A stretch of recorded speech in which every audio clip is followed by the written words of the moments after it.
حضرت یونس علیہ السلام نے کشتی کے مسافروں اور ملا سے بار بار کہا کہ وہ کشتی سے چھلانگ لگانے کے لیے تیار ہیں، اس لیے کہ میں نے اللہ کے حکم کا انتظار نہیں کیا۔ آخرکار کشتی کے مسافر اور ملا نے بات مان لیا۔ حضرت یونس علیہ السلام کو دریا میں پھینک دیا۔ دریا میں ایک مچھی حضرت یونس علیہ السلام کی طرف بڑھی اور نگل گئی۔ اللہ نے مچھی سے کہا، بسم اللہ الرحمن الرحیم، السلام علیکم ورحمۃ اللہ وبرکاتہ۔ اسلام اور ہم آفیشیل چینل میں آپ سب کو خوش آمدید کہتا ہوں۔ ویڈیو کو آخر تک ضرور دیکھیے گا اور ثواب کی نیت کے ساتھ دوستوں کے ساتھ شیئر ضرور کیجیے گا۔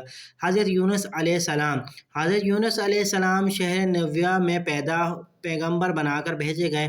آپ لوگوں کو ہدایت کرتے، نیکی کی طرف بلاتے، برے کاموں سے روکتے۔ آپ علیہ السلام قوم سمود کی طرف بھیجے گئے۔ اس قوم کے لوگ بتوں کی پوجا کرتے تھے۔ جب آپ علیہ السلام لوگوں کو حق کی طرف بلاتے اور خداوند واحد پر ایمان لانے کی تاکید کرتے، لیکن لوگ آپ کی تعلیمات کا انکار کرتے۔ حضرت یونس علیہ السلام سے کہتے کہ ہم تیرے خدا کو نہیں مانتے۔ اس پر آپ فرماتے کہ خدا کے عذاب سے ڈرو جو سخت عذاب ہے۔ لوگ آپ کی باتیں سن کر آپ کا مذاق اڑاتے، آپ اور آپ کی راہ میں رکاوٹ کھڑی کرتے۔ آپ نے قوم سمود کو راہ راست پر لانے کی بہت کوششیں کی، لیکن بھٹکی ہوئی قوم آپ کی نصیحت کا کوئی اثر نہ ہوا۔ آپ کو یقین ہو گیا کہ یہ لوگ خدا پر ایمان نہیں لائیں گے۔ آپ مایوسی کی حالت میں آپ نے قوم سمود کی تباہی و بربادی کے لیے بددعا کی اور سرزمین سے نکل پڑے۔ چلتے چلتے دریائے فرات کے کنارے پہنچے تو دیکھا کہ ایک کشتی کے کنارے پر لگی تھی۔ لوگ اس میں سوار ہو رہے تھے۔ ان کی دیکھا دیکھی آپ بھی اس میں سوار ہو گئے۔ جنہیں جانا تھا وہ بھی سوار ہو چکے۔ کشتی لوگوں سے بھر چکی تھی۔ اس کے بعد کشتی اپنی منزل کی طرف روانہ ہوئی۔ سمندر پر سکون تھا، آسمان بھی صاف تھا، مسافر اطمینان سے بیٹھے ہوئے تھے۔ جب کشتی بیچ سمندر میں پہنچی تو دیکھا کہ آسمان پر سیاہ بادل اڑے آ رہے ہیں۔ پھر ہوا چلنے لگی۔ ہوا اچانک طوفان کی شکل اختیار کر گئی۔ سمندر میں کشتی ڈگمگانے لگی۔ سمندر کی لہریں اونچی نیچے ہونے لگیں۔ بارش بھی شروع ہو گئی۔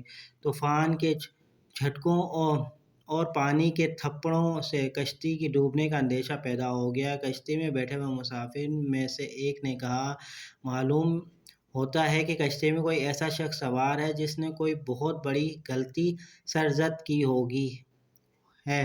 جب تک ایسے شخص کو کشتی سے نہ نکالا جائے گا، کشتی کی صحیح سلامت رہنا محال ہے۔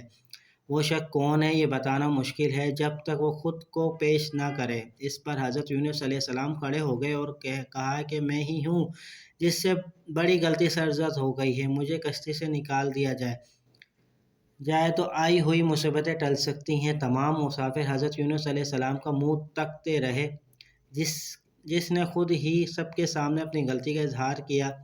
پھر سب نے ایک زبان ہو کر کہا کہ یہ شخص تو فرشتہ سیف انسان معلوم ہوتا ہے، ہم کس حال میں اسے کشتی سے نہیں نکال سکتے۔ مسافروں میں سے ایک نے تجویز پیش کی کہ قرآن اندازی کی جائے، جس کا نام پرچی پر نکلے گا وہ سزا کا مستحق ہوگا، ہم اسے کشتی سے نکال دیں گے۔ چنانچہ قرآن اندازی ڈالی گئی۔ پرچی میں یونس علیہ السلام کا نام نکلا۔ اس عمل سے لوگوں کو اطمینان نہ ہوا۔ پھر قرآن اندازی ہوئی، یونس علیہ السلام کا نام نکلا۔ اس طرح یہ عمل بار بار دہرایا گیا۔ ہر بار یہی ہوا۔ حضرت یونس علیہ السلام نے کہا، میں اپنے رب کا نافرمان ہوں، خدا کا حکم بھی یہی ہے کہ مجھے دریا میں ڈال دو، تمام مسافر کی جان بچ جائے گی۔ حضرت یونس علیہ السلام نے کشتی کے مسافروں سے اور ملا سے بار بار کہا کہ وہ کشتی سے چھلانگ لگانے کے لیے تیار ہیں، اس لیے کہ میں نے اللہ کے حکم کا انتظار نہیں کیا۔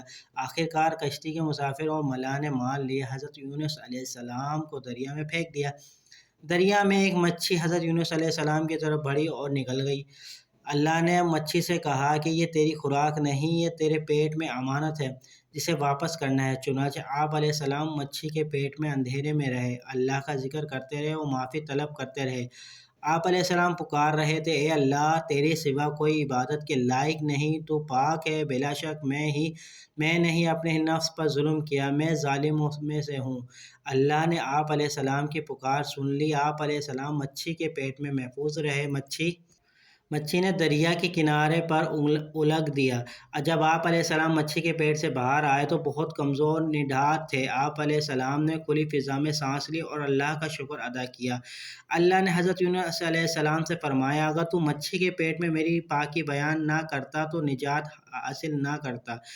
جس جگہ پر مچھی نے آپ کو اولانگا تھا وہاں کوئی درخت تھا نہ کوئی سایہ، دھوپ ہی دھوپ تھی، گرمی بھی نہ قابل برداشت تھی۔ اللہ کے حکم سے وہاں ایک بیلدار پودا اگ آیا۔ پودے کی بیل سے سایہ آ گیا۔ آپ علیہ السلام سایہ تلے بیٹھے گئے اور اللہ کا ذکر کرنے لگے۔ کہا جاتا ہے کہ آپ علیہ السلام کے پاس ایک ہرنی آئی تھی اور اپنا دودھ پلایا جاتی تھی۔ اللہ تعالیٰ فرماتے ہیں کہ ہم نے بغیر گھاس کی زمین پر ڈال دیا اور بیمار تھا۔ اللہ تعالیٰ فرماتے ہیں ہم نے بغیر گھاس کی زمین پر ڈال دیا اور وہ بیمار تھا، اور ہم نے بیلدار درخت اگایا اور ہم نے اس کو 1,00,000 آدمی کی طرف بھیجا، بلکہ اس سے بھی زیادہ۔ پھر وہ لوگ ان پر ایمان لائے۔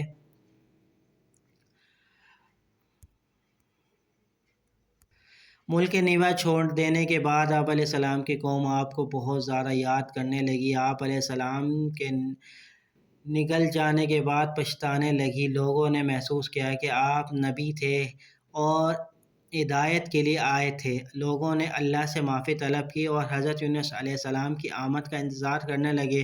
لوگوں نے اقرار کیا کہ ہم اللہ پر ایمان لائے اور اس بات پر بھی کہ یونس علیہ السلام اللہ کے بھیجے ہوئے نبی ہیں، اور آپ علیہ السلام کے لائے ہوئے پیغام پر یقین رکھتے ہیں اور یونس علیہ السلام کی تصدیق کرتے ہیں۔ اور قوم کے لوگ ایک دوسرے سے کہنے لگے کہ حضرت یونس علیہ السلام ہمارے درمیان آ جائیں تو ہم سب ان کی تعظیم کرنے لگیں گے اور ان کے حکم پر عمل کریں گے۔ اللہ نے حضرت یونس علیہ السلام کو حکم دیا کہ وہ قوم کی طرف جائیں اور اللہ کا پیغام سنائیں اور انہیں برائی سے روکیں، نیکی کی طرف بلائیں، لوگوں کو آپس میں ایک دوسرے سے اچھا سلوک کرنے کی تلقین کریں۔ چنانچہ اللہ کے حکم پر جب آپ علیہ السلام اپنی قوم کی طرف لوٹ آئے تو قوم نے خوشی اور مسرت کا اظہار کیا۔ آپ علیہ السلام کی آمد پر اللہ کا شکر ادا کیا۔ واپس آ کر حضرت یونس علیہ السلام نے تبلیغ شروع کر دی اور ہدایت دینے لگے، برے کاموں سے دور رہیں، ضرورت مندوں کی مدد کریں، بھوکوں کو کھانا کھلائیں، ننگوں کو کپڑا پہنائیں، جس کے ساتھ برا سلوک نہ کریں۔ امید کرتا ہوں یہ چھوٹی سی ویڈیو آپ کو پسند آئی ہوگی۔ ویڈیو کو اپنے دوستوں کے ساتھ شیئر ضرور کیجیے گا۔ حضرت یونس علیہ السلام کا پورا واقعہ کیسا لگا آپ کو؟ اگر پسند آئے تو لائک کر دیجیے، کمنٹ سیکشن میں اپنی قیمتی رائے دینا نہ بھولیے گا۔ چلتا ہوں دوستوں ایک نئی ویڈیو میں، پھر آپ کے سامنے حاضر ہوں گا۔ جب تک کے لیے السلام علیکم ورحمۃ اللہ وبرکاتہ۔